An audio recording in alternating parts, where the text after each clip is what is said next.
Hikaye, suçluların kızı olmasına rağmen sadece basit bir hayat isteyen Layna ile başlıyor. Ancak bir gün babasının gözünün önünde öldürülmesiyle her şey değişir. Öfkeyle ve umutsuz bir cevap ihtiyacıyla beslenen Layna, tehlikeli suç dünyasına balıklama dalmaya karar verir. Babasının ölümünden sorumlu olan ve Fury olarak bilinen gizemli figürün izini sürmeye kararlıdır. Layna yeraltı dünyasının derinliklerine indikçe sayısız zorluk ve tehlikeyle karşı karşıya kalır, ancak geri adım atmayı reddeder. Attığı her adımda gerçeği ortaya çıkarmaya ve babası için adaleti sağlamaya bir adım daha yaklaşıyor.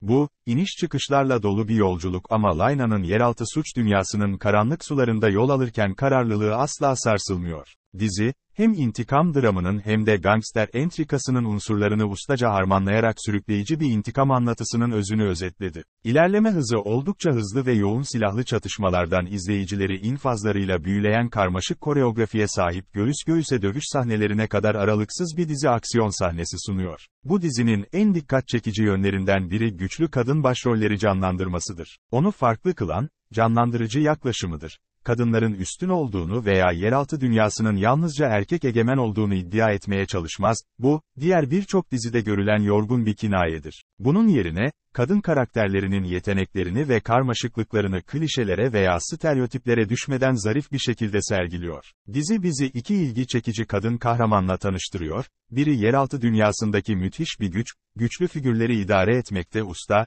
diğeri ise bir Fury olarak onun izinden gitmek için sıkı bir eğitimden geçiyor. Her iki karakter de yadsınamaz bir çekicilikle tasvir ediliyor ve özgünlükleri izleyicileri kendine çekiyor. İntikam ve kurtuluşla dolu yolculukları ilerledikçe izleyiciler, hikayeye yaptıkları yatırımın sarsılmaz kalmasını sağlayacak şekilde inişli çıkışlı bir dönemece sürükleniyor. Heyecan verici aksiyon sahnelerinin yanı sıra sinematografide dikkat çeken bir diğer nokta olarak öne çıkıyor. Birinci şahıs bakış açılarını ve samimi açıları ustaca kullanarak izleyicileri dövüş sahnelerinin tam ortasına sürüklüyor ve adrenalin artışını artırıyor. Ayrıca müzik, anlatıyı zenginleştiren ve filmin kapsayıcı ruh halini oluşturan güçlü bir tamamlayıcı görevi görüyor. Bu unsurlar bir araya gelerek sinema deneyimini geliştiriyor ve izleyicileri çeşitli duysal düzeylerde büyülüyor. Oyuncular yüksek oktanlı aksiyon sahnelerini gerçekleştirmede olağanüstü bir yetenek sergilediler. Lina El Arabi'nin Layna'yı canlandırması büyüleyiciydi, masumiyet ile kaynayan öfke arasında zahmetsizce gidip geliyordu ve baştan sona izleyiciyi büyülemişti.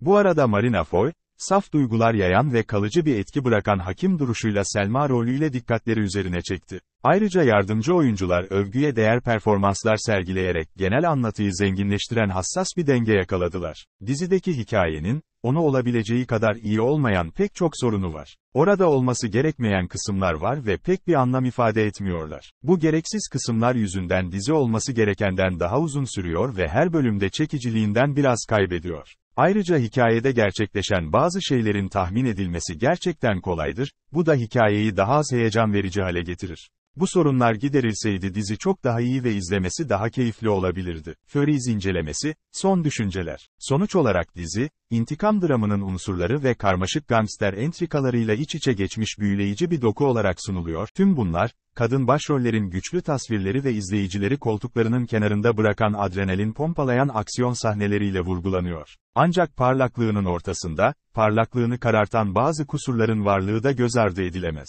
Bu kusurlar, dolambaçlı ve farklılaşan gereksiz olay örgüsü unsurları şeklinde kendini gösterir, diziyi optimum uzunluğunun ötesine uzatır ve anlatının gücünü azaltır. Dahası, olay örgüsü ilerledikçe, belirli hikayelerin öngörülebilirliği sürpriz unsurunu aşındırmaya başlıyor ve izleyicilerin etkileşimi sürdürmek için daha beklenmedik sürprizler ve dönüşler istemesine neden oluyor. Bu nedenle, inkar edilemeyecek kadar ilgi çekici olsa da dizi, güçlü yanlarını fazlalıkları giderme ve izleyicinin dikkatini bütünü boyunca daha sıkı tutma ihtiyacıyla dengeleme zorluğuyla boğuşuyor.